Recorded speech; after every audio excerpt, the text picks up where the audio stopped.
Hello dear student. और आज हम पढ़ेंगे फर्स्ट ऑर्डर रिएक्शन, प्रथम कोटि की अभिक्रिया। जो फर्स्ट ऑर्डर रिएक्शन है, प्रथम कोटि अभिक्रिया।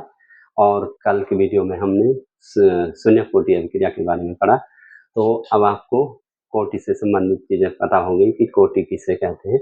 तो जैसे फर्स्ट ऑर्डर रिएक्शन है तो उसका हम वेग ऐसे लिख सकते हैं, R इक्वल टू के, और आर की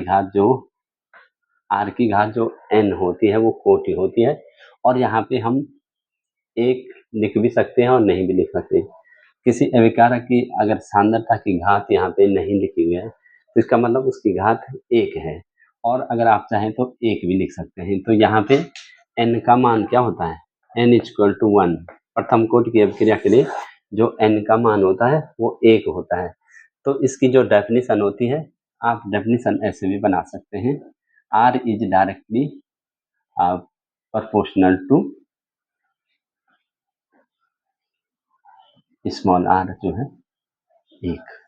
तो यहाँ से आपकी डेफिनेशन बन सकती है कि वह अभिक्रिया जिसका वेग अभिकारक की सांद्रता या उसका जो सक्रिय द्रव्यमान है अभिकारक की सांद्रता के प्रथम घातांक के समानुपाती होती है, वह अभिक्रिया जिसका वेग, ये r क्या है, रेट है अभिक्रिया का वेग। तो अभिक्रिया का वेग जब अभिकारक की प्रथम सांद्रता के अभिकारक की सांद्रता के प्रथम घातांक के जब समानुपाती होता है तो वह अभिक्रिया क्या कहलाती है, प्रथम कोटि की अभिक्रिया कहलाती है। और आप जब ये समानुपाती का चिन्ह हटता है तो यहाँ पे एक स्थिरांक आ जाता है जिसे हम वेग स्थिरांक कहते हैं। तो एक डेफिनेशन तो प्रथम कोटि की अभिक्रिया की ये हो गई कि वह अभिक्रिया जिस अभिक्रिया का वेग अभिकारक की प्रथम घातांक के समानुपाती होती है, ऐसी अभिक्रिया जिनका वेग अभिकारक की सांद्रता के प्रथम घातांक के समानुपाती होता है तो वो प्रथम कोटि की अभिक्रिया कहलाती है।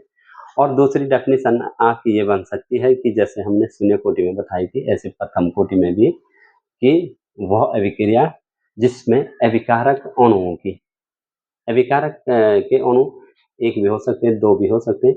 तो अभिकारक अणुओं की केवल एक अणु की सांद्रता में परिवर्तन के कारण अभिक्रिया का वेग परिवर्तित होता है। जैसे हमारे पास कोई रिएक्शन जो हम कह रहे हैं, माना हमारे पास ये रिएक्शन है, ये हम इसी को लिख सकते हैं AA प्लस BB, ठीक है ना। तो ये हमें क्या दे रहा है, उत्पाद। तो यहाँ पे यदि हम कोटि अभिक्रिया की कोटि देखेंगे तो ये हो गया K, और अगर A की घात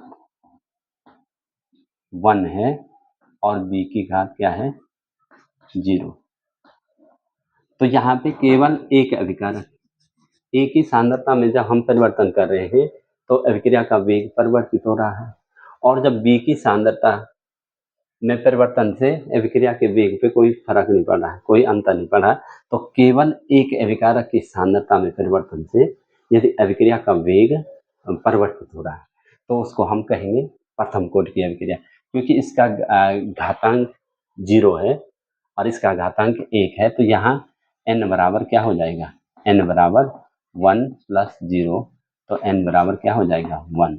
तो अभिक्रिया की कोटि यहाँ पे 1 कहलाई जाएगी, समझ रहे। तो ऐसे एक एग्जाम्पल के तौर पे जैसे हम लिखते हैं कोई अभिक्रिया जैसे C2H2, जिसको हम अगर हम इसकी संरचना बनाएंगे तो C और एक H इधर, तो ये एक H इधर, तो ये हमारा क्या होगा, एथाइन एसिटिलीन, जिसको हम कह रहे हैं एथाइन। तो इस पे जब हम क्या करते हैं, योग अभिक्रिया करते हैं, हाइड्रोजनीकरण इसका करते हैं, तो हमारा क्या होता है, जहाँ पे ये उत्पाद बनता है तो यहाँ पे हमारा सपोज उत्पाद बन रहा है C2H4 बन रहा है, ये उत्पाद बन रहा है। तो अभिकारक अणुओं की सांद्रता, क्योंकि हाइड्रोजन की सांद्रता अधिक होती है तो उसकी सांद्रता में परिवर्तन के जो जिसकी मात्रा, जैसे कहीं पे हम जल को ले लेते हैं, अभी हम देखेंगे छद्म कोटि की अभिक्रिया, तो जहाँ पे हम जल को लेते हैं या हाइड्रोजन को लेते हैं, तो जिसकी मात्रा अधिक होती है तो इसकी सांद्रता अधिक होती है, तो इसके सांद्रता में परिवर्तन से अभिक्रिया के वेग पे कोई फर्क नहीं पड़ता। तो इसके लिए जो हमारा हो जाएगा इसकी जो कोटि हम लिखेंगे ये वेग नियम। इसके वेग नियम से कोटि देखी जाती है। इसका वेग नियम जो होगा K और C2H2, इसकी घात 1 हो जाएगी और H2 की घात क्या हो जाएगी 0। समझ? तो इसकी सांद्रता में परिवर्तन करने से अभिक्रिया के वेग पे कोई फर्क नहीं पड़ रहा है। और एक ही केवल ये एक अभिकारक है, यहाँ पे दो अभिकारक हैं, दो अभिकारक भाग ले रहे हैं, C2H2 और H2 दो अभिकारक भाग ले रहे हैं। तो इसकी सांद्रता में परिवर्तन करने से अभिक्रिया के वेग पे अंतर आ रहा है, अभिक्रिया का वेग घट बढ़ रहा है, और इसकी सांद्रता में परिवर्तन करने से अभिक्रिया के वेग पे कोई फर्क नहीं पड़ रहा है। तो यहाँ पे जो हमारी कोटि बराबर जो हो जाएगी n बराबर हो जाएगी, तो जो सांद्रता की घातांकों के योग को कहते हैं। जो हमने कहा था कि कोटि n बराबर जो होता है x प्लस वाई, और x प्लस वाई ये प्रयोगों द्वारा होती है। ये जो हमारा है ये रस समीकरण मिति गुणांक होता है, तो ये कोटि इसके समान हो भी सकती है, नहीं भी हो सकती है। समझ रहे? तो इस प्रकार से आप देख रहे हैं कि यहाँ पे जो हमारी कोटि हो जाएगी अभिकारक C2H2 की जो सांद्रता की घात है 1 है, प्लस अभिकारक जो H2 है उसकी सांद्रता की घात 0 है। तो यहाँ पे हमारा n बराबर 1 है, तो इसका मतलब ये प्रथम कोटि की अभिक्रिया है। समझ रहे? तो इतनी चीजें सभी बच्चे समझ रहे हैं, ये बातें समझ रहे हैं ना, इन बातों को समझ रहे हैं। तो हम दूसरा एग्जाम्पल यहाँ पे लेते हैं, आप वीडियो को आगे पीछे करके देख सकते हैं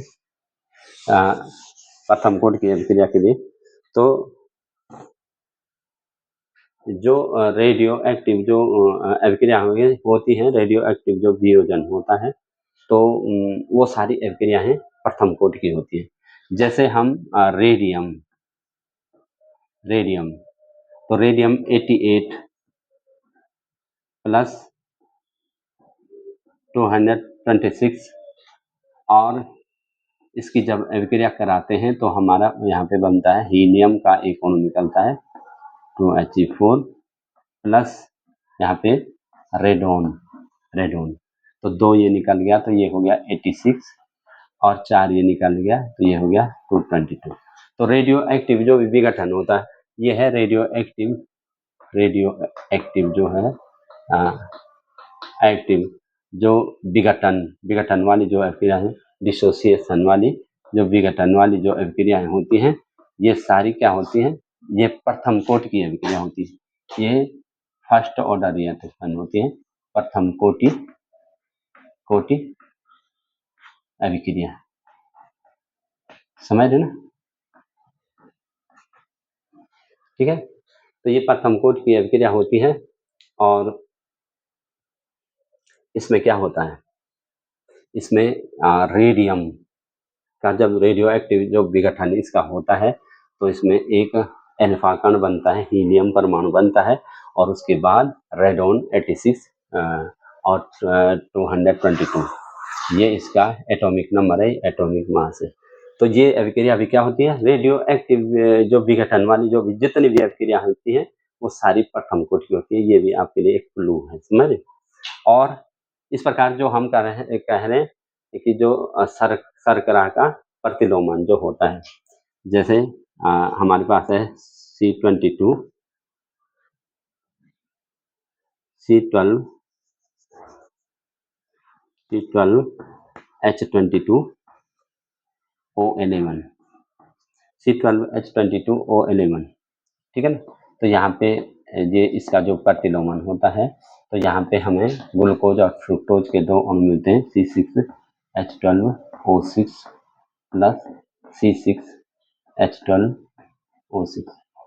तो ये हमारी शर्करा है, ये सुक्रोज माल्टोज जो भी आप इसको कहें, तो ये शुगर कहेंगे या सुक्रोज को हो, सुक्रोज कह दो, माल्टोज कह दो, सुक्रोज, ठीक है ना? और जब इसका हम इसका प्रतिलोमन होता है, इसका जल अवघटन होता है, ठीक है ना? तो जल अवघटन वाली जितनी भी अभिक्रियाएं होती हैं ये छद्म कोटि की अभिक्रिया होती है। इसमें दिखते तो आपको दो अभिकारक, यहाँ तो क्लियर था कि एक ही अभिकारक था, तो ये प्रथम कोटि की हो गई एक ही अभिकारक, क्योंकि रेडियो एक्टिव जो विघटन होता है तो कोई रेडियो एक्टिव पदार्थ जो होता है उससे अल्फा बीटा गामा जो किरणें निकलती हैं, तो एक ही जो तत्व होता है वो टूटता है, तो वहाँ तो क्लियर है कि ये प्रथम कोटि की अभिक्रिया है, समझ रहे। लेकिन यहाँ पे आपको देखने के लिए दो अभिकारक के दो अणु लग रहे हैं, दिख रहे हैं, तो ये दो अणु हैं, और इससे हमारा ग्लूकोज और फ्रुक्टोज, आप यहाँ उत्पाद भी लिख सकते हैं, सीधे प्रोडक्ट भी लिख सकते हैं, क्योंकि यहाँ पे हम कोई समीकरण नहीं सीख रहे हैं, यहाँ पे हम खाली प्रथम कोटि की अभिक्रिया के बारे में सीख रहे हैं। तो इसका जो वेग नियम होगा, इसका वेग वेग नियम जो के बराबर होता है C12H22O11, तो इसकी सांद्रता पे निर्भर करता है, और इसकी सांद्रता 1 है, H2O की सांद्रता क्या है 0। तो देखिए यहाँ पे जो प्रथम कोटि की अभिक्रिया है C12H22O11 प्लस H2O, देखने में आपको दो अभिकारक यहाँ पे दिख रहे हैं, दो अभिकारक के अणु दिख रहे हैं, लेकिन केवल इसकी सांद्रता में परिवर्तन करने से, केवल इसकी सांद्रता में परिवर्तन करने से अभिक्रिया के वेग पे फर्क पड़ रहा है, अंतर पड़ रहा है। तो एक हम प्रथम कोटि की अभिक्रिया बताई ना कि वह अभिक्रिया है जिनमें केवल एक अभिकारक अणु की सांद्रता में परिवर्तन से भाग ले रहे हैं, उसमें दो भी ले सकते हैं, दो अणु भाग ले रहे हैं, दो अणु भाग ले रहे हैं, ठीक है। अभिकारक अणुओं में से केवल एक अणु, केवल है सिर्फ केवल एक अणु की सांद्रता में परिवर्तन करने से अभिक्रिया का वेग परिवर्तित हो रहा, तो इस प्रकार की अभिक्रिया को हम कहेंगे प्रथम कोटि की अभिक्रिया। और बहुत सारे इसके एग्जाम्पल हैं, और जो हमने शुरू में ये डेफिनेशन बताई, ये सरल सी डेफिनेशन आप ऐसे लिख लो, R directly proportional to R की जो सांद्रता, रिएक्टेंट की जो सांद्रता, ये अभिक्रिया का वेग है, रिएक्टेंट की सांद्रता को बड़े कोष्ठक में लिखते हैं, और इसकी घात अगर नहीं लिखी हुई है तो 1 होती है, समझ रहे। और यहाँ पे दिखाने के लिए 1 हमने लिख दी, तो यहाँ से आपका क्लियर हो रहा है कि वह अभिक्रिया जिसका वेग अभिकारक की सांद्रता के प्रथम घातांक के समानुपाती होती है।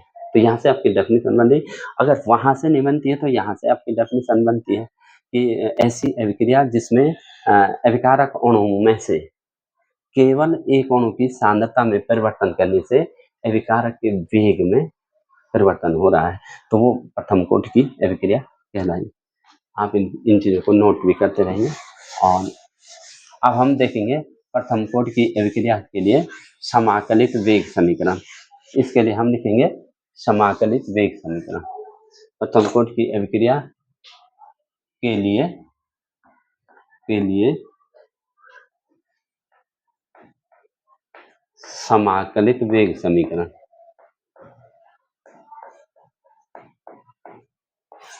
वेग समीकरण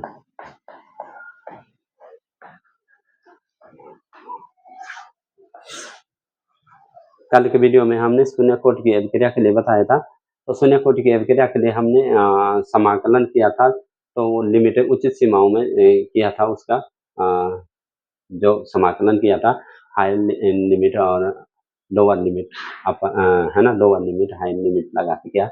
और यहाँ पे हम सिखाएंगे वेग स्थिरांक लगा के, क्योंकि यहाँ पे बायो के बच्चे भी होते हैं, मैथ्स के बच्चे भी होते हैं, तो मैथ वाले बच्चे तो आसानी से समझ जाते हैं, लेकिन बायो वाले बच्चों के लिए ये थोड़ा टफ पड़ता है, इसलिए हम इसको समाकलन स्थिरांक आई लगा के हम इसको सिखाएंगे। तो आपको जैसे माना कोई अभिक्रिया है, कोई अभिक्रिया R से P तक जा रही, रिएक्टेंट से प्रोडक्ट बन रहा है इसी अभिक्रिया में, ठीक है ना। तो इसके लिए जो प्रथम कोटि की अभिक्रिया के लिए जो R बराबर होता है K, और R की घात क्या होती है, R की घात N होती है, तो यहाँ पे 1 है, ठीक है ना। अब दूसरा हमने क्या पढ़ा था, जो शुरू में जो सांद्रता में परिवर्तन पढ़ा था, R की दूसरी वैल्यू हमने जो पढ़ी थी कि माइनस dr अपॉन dt। तो ये हमारी दो समीकरण, ये पहली है और ये दूसरी है, समझ रहे। तो लेफ्ट हैंड साइड दोनों में सेम है, LHS और LHS, left hand side same है, तो इसका मतलब राइट हैंड साइड भी क्या है, सेम है। तो ये हो जाएगा minus dr upon D T minus D r upon D T बराबर के आर। समझ रहे? यहाँ तक किसी बच्चे को कोई दिक्कत नहीं होनी चाहिए। हम क्या करेंगे, इस आर को इधर ले आएंगे और इस डी टी को उधर ले जाएंगे। ठीक है, माइनस का साइन भी उधर चला जाएगा, तो जो सांद्रता को एक साथ ले आएंगे तो हमारा हो जाएगा, और ये माइनस का चिन्ह इधर चला जाएगा, तो ये हो जाएगा d r upon r, d r upon r बराबर माइनस के डी टी। ये माइनस का साइन यहाँ चला गया, माइनस के डी टी। तो ये हमारा हो गया अगली समीकरण। और इसका ये समीकरण सपोज 3 नंबर है, ये 3 है, तो हम यहाँ पे लिखें समीकरण 3 का समाकलन करने पर, समीकरण 3 का समाकलन करने पर, क्योंकि हम समाकलित भी एक समीकरण कह रहे हैं ना, तो समाकलन करने पर, तो यहाँ तक मुझे नहीं लगता किसी बच्चे को कोई दिक्कत है। तो भाई समाकलन करेंगे तो समाकलन के लिए आपको 1-2 चीजें ध्यान रखनी पड़ेगी। इस समाकलन के लिए जो मैथ्स वाले बच्चे जानते हैं, समाकलन के लिए जो डी एक्स का समाकलन होता है, डी एक्स बटे एक्स का समाकलन, तो बराबर होता है l n x. D x बटे एक्स का समाकलन होता है एल एन एक्स, तो इसलिए डी आर अपॉन आर का जो समाकलन होगा वो क्या होगा, ये होगा एल एन आर। समझ रहे? तो एल एन है नेचुरल लॉग, एल एन क्या है, नेचुरल लॉग। ठीक है, तो इसी प्रकार डी टी का टी होता है, ये आप जहाँ कल बताया था कि डी एक्स का एक्स होता है, तो डी टी का टी, और ये समाकलन, ये वेग स्थिरांक है, तो स्थिरांक का समाकलन नहीं होता। तो हमने यहाँ पे क्या सीखा कि डी एक्स का समाकलन, डी एक्स बटे एक्स का समाकलन होता है एल एन एक्स, तो डी आर बटे आर का समाकलन क्या होगा, एल एन आर। यहाँ पे क्या होगा, एल एन आर। इस चीज को समझिए, नेचुरल लॉ के बारे में बताएंगे। डी आर अपॉन आर का डी एक्स अपॉन एक्स का समाकलन एल एन एक्स होता है, तो डी आर अपॉन आर का क्या होगा, l n r. L n जुड़ जाएगा इसके आगे, समझ रहे? डी कैंसिल हो जाएगा, एक्स एक हो जाएगा, और बराबर माइनस के का समाकलन होता नहीं है, और डी टी का क्या होता है, डी एक्स का एक्स, तो डी टी का टी, डी टी प्लस आई। आप इसको तीसरी समीकरण या चौथी समीकरण जो मर्जी हो, आप इसको चौथी समीकरण कहते हैं, 4। तो जहां आई बराबर क्या है, समाकलन स्थिरांक, जहां आई बराबर क्या है, समाकलन स्थिरांक, आई बराबर आपका क्या है, समाकलन स्थिरांक। समझ रहे? यहाँ तक समझ रहे कि आई क्या है, समाकलन स्थिरांक। तो हमने समाकलन स्थिरांक से इसको किया है, समझ रहे? अब देखो, जब t बराबर जीरो था, तो r बराबर क्या था बेटा, कि जब समय शुरू हुआ था उस समय r में से कुछ गया नहीं था, तो r बराबर क्या था उस समय, r नॉट या r0 बोल सकते हैं, r नॉट या r0। समझ रहे? तो ये वैल्यू हम समीकरण 4 में रखेंगे, समीकरण 4 में, क्योंकि हमने उसको 4 माना है, तो समीकरण 4 में मान रखने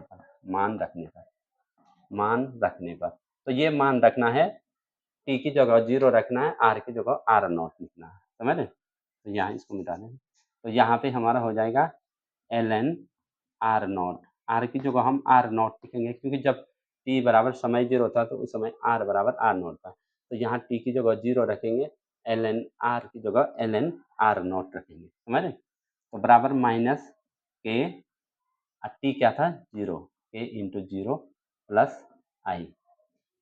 अब यहाँ से आई बराबर क्या हो जाएगा हमारा, इसलिए एल आई बराबर या एल एन आर नॉट बराबर आई हो जाएगा। ठीक है, ये तो 0 हो जाएगा, ये तो आई हो जाएगा, या आई बराबर कह देंगे हम, आई बराबर एल एन आर नॉट, ठीक है। यहाँ तक किसी बच्चे को किसी को कोई दिक्कत नहीं होनी चाहिए, और इसको मैं मिटा दे रहा हूँ, क्योंकि यहीं पे सॉल्व करेंगे, इसको यहीं पे सॉल्व करेंगे, ठीक है ना। तो देखो, आई का मान समीकरण 4 में रखने का, आई का मान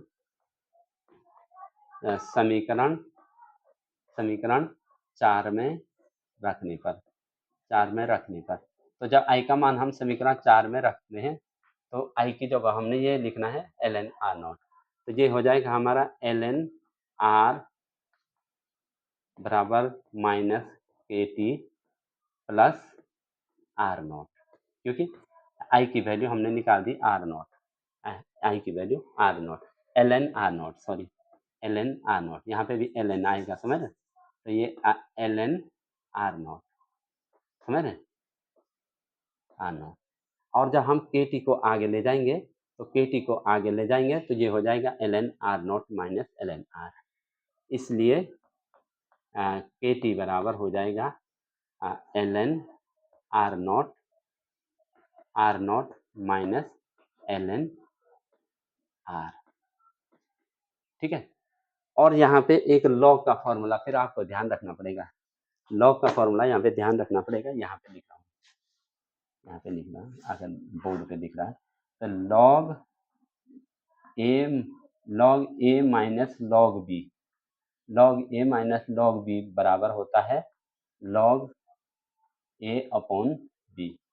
तो इस पे भी वही फॉर्मूला लागू होगा, ये इम्पोर्टेंट है, इसको याद रखना, ये याद रखना है कि लॉग ए माइनस लॉग बी बराबर होता है लॉग ए अपॉन बी। तो ln r not minus ln r not, तो ये लॉग ए है, शायद सपोज ये लॉग ए है, सपोज ये लॉग बी है, तो लॉग ए अपॉन बी हो रहा ना, तो इसी प्रकार ये हो जाएगा, इसलिए के टी बराबर ln, देखो लॉग ए क्या है ना, लॉग ए माइनस लॉग बी, तो ये ln भी सिंगल आएगा, तो ये ए अपॉन बी है, तो आर नॉट अपॉन आर क्या होगा, आर नॉट अपॉन आर, समझ रहे? यहाँ तक किसी को कोई दिक्कत? ये ln r not minus ln r को हमने ln r not upon r क्यों लिखा, क्योंकि log a minus log b बराबर होता है log a अपॉन b। तो अगर इसकी ये क्लियर होगा तो वो इसको लिख देगा, समझ रहे? पहले ये एग्जाम्पल है, ये तो एग्जाम्पल है कि log a माइनस b ये होता है, तो ये होगा, समझ रहे? और इससे आगे क्या होगा, ln को यदि log 10 में कन्वर्ट करना है, log 10 में, log का बेस 10 यहाँ पे लिखते हैं, इसको मिटा देते हैं, इसको आप लोगों ने नोट कर दिया होगा, ठीक है। यदि ln को चेंज करना है किसमें, log का बेस 10, log का बेस 10 का मान 1 होता है, ठीक है ना, तो log 10 में तो इसको 2.303 से मल्टीप्लाई करते हैं, ठीक है, 2.303 इंटू log 10, ठीक है, 2.303 से मल्टीप्लाई करते हैं, तो जब log 10 को 2.303 से मल्टीप्लाई करते हैं तो ln की वैल्यू log 10 में कन्वर्ट हो जाती है। तो इसलिए हमारा हो जाएगा के टी बराबर 2.303 log का बेस 10, log का बेस 10 और आर नॉट अपॉन आर, समझ रहे यहाँ तक, ठीक है ना। अब जैसे हमने वेग स्थिरांक के लिए निकालना है, अब फिर वही वाली बात हो जाएगी कि हमने वेग स्थिरांक का फॉर्मूला हमने इतना निकालना है, तो के बराबर हो जाएगा, देखो के बराबर 2.303 अपॉन ये टी नीचे चला जाएगा अपॉन टी log का बेस 10, log का बेस 10 और आर नॉट अपॉन आर, तो ये हमारा फॉर्मूला बन गया प्रथम कोटि की अभिक्रिया के लिए समाकलित वेग समीकरण का, ये फॉर्मूला बन गया। और आर नॉट क्या है, यहाँ पे आर नॉट है ये प्रारंभिक सांद्रता, आर नॉट है प्रारंभिक सांद्रता। जब अभिक्रिया शुरू हुई थी तो उस समय अभिकारक की जो सांद्रता थी तो वो आर नॉट थी, प्रारंभिक सांद्रता, और इसको ए से भी डिनोट करते हैं, कहीं कहीं पे क्या लिखते हैं, ए। और जो हमारा आर है वो टी समय पश्चात, उस समय पश्चात या ये अंतिम सांद्रता, जो हमारी अभिकारक की जो है अंतिम सांद्रता है, तो इसको आर से डिनोट करते हैं, और कहीं पे इसको ए माइनस एक्स भी लिखते हैं। तो अगर हम आर नॉट को ए लिखें, आर नॉट को, इसको मिटा देते हैं, अगर हम आर नॉट को ए लिखें तो ये हो जाएगा के बराबर 2.303 अपॉन टी और log का बेस 10, log का बेस 10, और आर नॉट को यदि हम ए लिखते हैं तो ए अपॉन आर को ए माइनस एक्स लिखें तो माना ए माइनस एक्स। तो ये हो जाएगा हमारा प्रथम कोटि की अभिक्रिया के लिए वेग स्थिरांक का जो वेग स्थिरांक को निकालने के लिए ये फॉर्मूला हो जाएगा। और यदि समय निकालना है तो टी को इधर ले जाओ, वो वेग स्थिरांक को इधर ले जाओ। तो ये हो गया हमारा प्रथम कोटि की अभिक्रिया के लिए समाकलित वेग समीकरण। यहाँ पे आपको किसी को कोई डाउट हो तो आप पूछ सकते हैं। और ये समाकलित वेग समीकरण होगी। और एक होता है अर्ध आयुकाल, प्रथम कोटि की अभिक्रिया का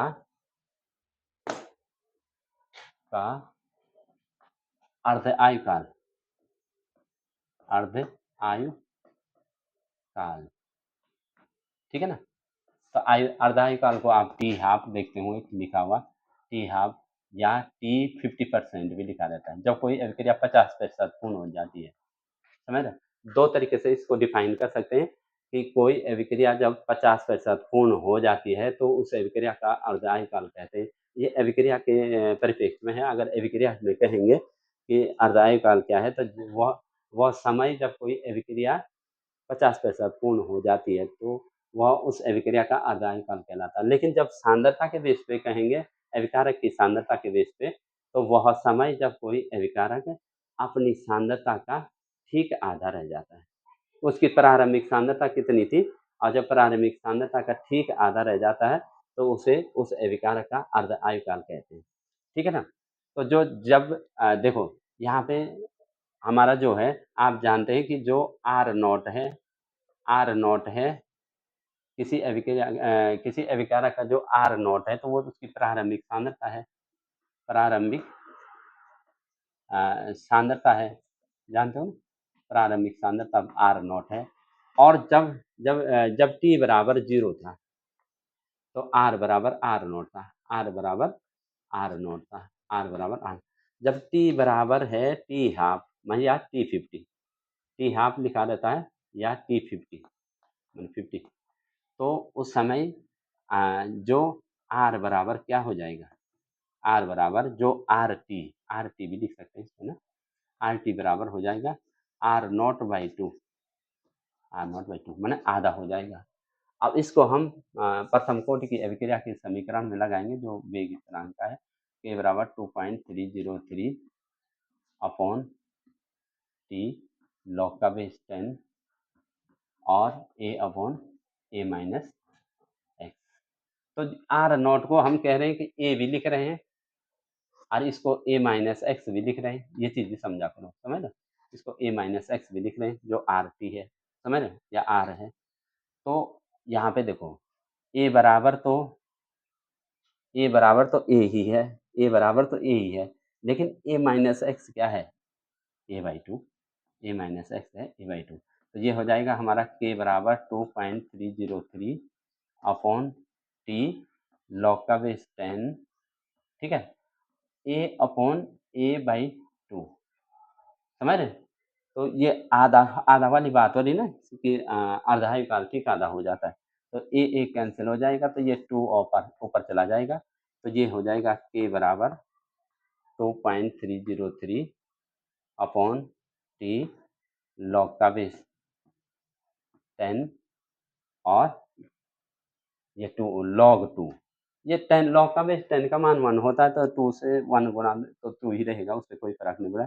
कोई बच्चा इस 10 पे ज़्यादा नहीं भी लिखता है तो चल जाएगा कि लॉग 10 का मान 1 ही होता है, ठीक है ना। तो लॉग भी लिख सकता है क्योंकि ये 2 का 2 ही रहेगा, फिर भी यहाँ 10 भी लिखेंगे तो लॉग 10 का 1 होगा, 1 इंटू 2 2 ही रहेगा। तो लॉग 2 की वैल्यू जो होती है आपको बताएंगे हम बाद में, लॉग 2 की, लॉग 3 की, लॉग 4 की, लॉग 1 की 0 होती है, लॉग 10 की 1 होती है, लॉग 100 की 2 होती है, लॉग 1000 की 3 होती है। इसी प्रकार लॉग 2 3 4 5 6 इस प्रकार से हम होती है। तो 0.3010 इसकी वैल्यू होती है लॉग 2 की, लॉग 2 की वैल्यू होती है, समझ रहे। तो यहाँ पे तो लॉग 2 ही तो बच रहा है। तो ये हो जाएगा हमारा के बराबर 2.303, ठीक है। तो यहाँ पे आप टी हाफ भी लिख सकते हैं या टी 50 भी लिख सकते हैं, क्योंकि हम यहाँ पे समय आधे की बात करें तो यहाँ पे टी हाफ लिख सकते हैं। 2.303 अपॉन टी हाफ और log 2 इंटू क्या हो गया 0.3010। तो ये भी आपको ध्यान रखना है जब हम इन दोनों डिजिट को क्या करते हैं आपस में गुणा करते हैं, समझ रहे? आपस में गुणा करते हैं तो इसका मान कितना आता है के बराबर 0.693 अपॉन टी हाफ, समझ रहे? तो ये आधा काल का हो गया। अगर टी हाफ को इधर ले जाते हैं तो के इधर चला जाएगा। तो अगर टी हाफ देखना है आपको, टी हाफ बराबर 0.693 अपॉन के। तो ये हमारा अर्ध आयकाल का फॉर्मूला है फर्स्ट ऑर्डर रिएक्शन के लिए। फर्स्ट ऑर्डर रिएक्शन प्रथम कोटि की अभिक्रिया के लिए अर्ध आयकाल का फॉर्मूला है। ये बहुत इंपॉर्टेंट है ये फॉर्मूला। और जो ये फॉर्मूला प्रथम कोटि में केवल दो फॉर्मूले लगते हैं, ये सेकेंड वाला है और फर्स्ट वाला यही है के बराबर 2.303 अपॉन टी लॉग का बेस 10 ए अपॉन ए माइनस एक्स। इन पे सारे प्रथम कोटि की अभिक्रिया के सारे न्यूमेरिकल इन दो फॉर्मूलों पे सॉल्व होते हैं। ये पहला फॉर्मूला है और ये दूसरा फॉर्मूला है। इसके अलावा कोई फॉर्मूला लगता ही नहीं है प्रथम कोटि की अभिक्रिया में, या तो के का लगता है या टी हाफ का लगता है। तो ये दो फॉर्मूले याद करने हैं और प्रथम कोटि की अभिक्रिया के सारे न्यूमेरिकल आपके सॉल्व हो जाएंगे। और आप देख ही रहे हैं बहुत गर्मी है। कल भी मैंने एक वीडियो बनाया था, स्कूल का कमरा है, पंखा भी नहीं चल रहा, टीन सेट है तो बहुत गर्मी है। तो नहीं तो मेरा विचार ये था कि मैं आगे भी बढ़ूँ कि जो प्रथम कोटि की अभिक्रिया का जो लक्षण होते हैं उसके बारे में बात करूँ कि जो प्रथम कोटि की अभिक्रिया के लक्षण होते हैं तो उसके लिए जो वेग होता है वो आर बराबर के आर की घात एन। पहली बात तो ये होती है प्रथम कोटि की अभिक्रिया के लिए जो अभिक्रिया का वेग ये होता है, जो वेग स्थिरांक ये होता है, और प्रथम कोटि की अभिक्रिया के लिए टी हाफ ये होता है। जो भी आप प्रथम कोटि में देख रहे हैं ना वो सारी चीज उसके लक्षणों में लिखनी है। प्रथम कोटि की अभिक्रिया कभी पूर्ण नहीं होती है, ये चीजें आपने लिखनी है। अब मैं एक छोटा सा टॉपिक यहाँ पे वेग स्थिरांक के का मात्रक,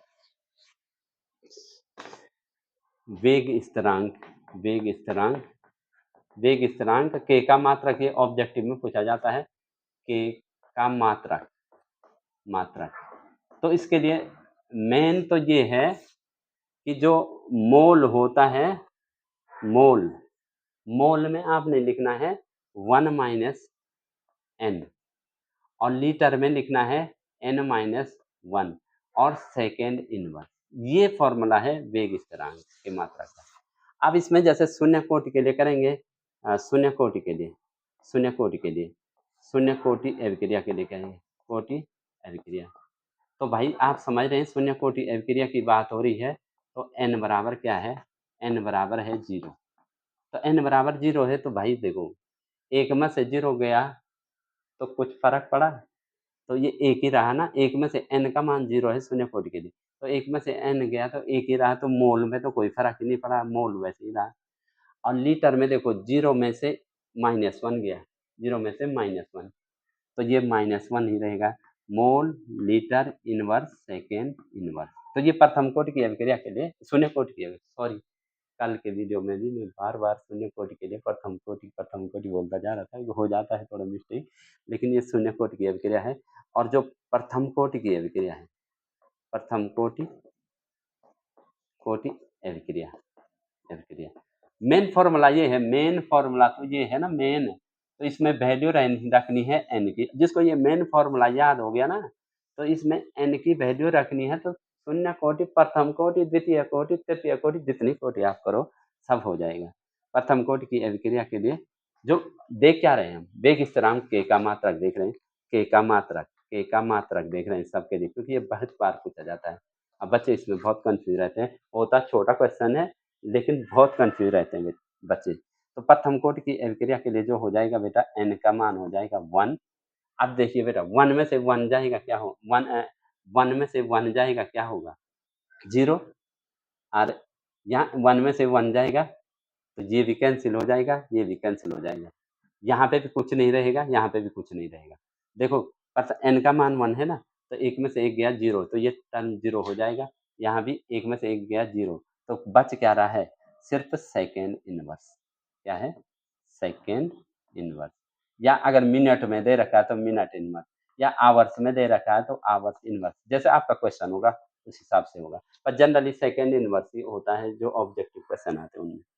अब जैसे मान द्वितीय कोटि के लिए कह रहे हैं, प्रथम कोटि द्वितीय कोटि के लिए कह रहे हैं, तो सब पे यही फॉर्मूला लगेगा बेटा। द्वितीय कोटि अभिक्रिया के लिए वेग स्थिरांक का मात्रक, अभिक्रिया के लिए वेग स्थिरांक का मात्रक, क्योंकि हमने ये यहाँ पे लिखा के का मात्रक माने वेग स्थिरांक का मात्रक। तो ये देखो एन की वैल्यू क्या है बेटा? 2 है ना, 2 है। तो 1 में से 1 में से -2 गई, एन की वैल्यू यहाँ पे 2 है ना, तो 1 में से -2 गया तो -1 होगा। तो इसका मतलब ये है, इसके द्वितीय कोटि के लिए होगा मोल इनवर्स। मोल इनवर्स क्या होगा? मोल इनवर्स के 1 में से 2 जा रहा है ना, तो -1 बचेगा, तो मोल इनवर्स। लीटर 2 है, एन की वैल्यू 2 है, एन की वैल्यू 2 में से 1 गया, एक तो मोल इनवर्स लीटर और सेकेंड इनवर्स। तो मुझे लग रहा है कि आप द्वितीय कोटि, तृतीय कोटि कुछ भी लिख सकते हैं। मेनली शून्य कोटि, प्रथम कोटि और द्वितीय कोटि की अभिक्रिया के लिए वेग स्थिरांक का मात्रक पूछा जाता है। तो आपको ये मेन फॉर्मूला अगर दिमाग में बैठ गया तो आप किसी भी कोटि की अभिक्रिया के लिए वेग स्थिरांक का मात्रक लिख सकते हैं। तो मुझे लगता है कि आज की वीडियो के लिए, आज के लिए इतना ही, और जो अगला जो बच रहा है वो मैं कल की वीडियो में करूँगा। और फिर से मेरे आप सभी लोगों से यही गुजारिश है कि वीडियो को लाइक करें, कमेंट करें और सब्सक्राइब करें। यही आप सभी लोगों से, सभी बच्चों से मेरी गुजारिश है। और जो भी समझ आता है, नहीं आता है, अच्छा कमेंट है, बुरा कमेंट है, सारे लिखें। क्या? क्योंकि मैं अपने आप को इम्प्रूव कर सकूँ। अभी मैं उस स्टेज में नहीं हूँ कि अपने आप को बहुत सारा इम्प्रूव करूँगा, लेकिन अभी मैं इनिशियल स्टेज में हूँ। तो आपने मुझे इनिशियल से ऊपर उठाना है और सब्सक्राइब करना है और लाइक करना है और कमेंट करना है। Thank you.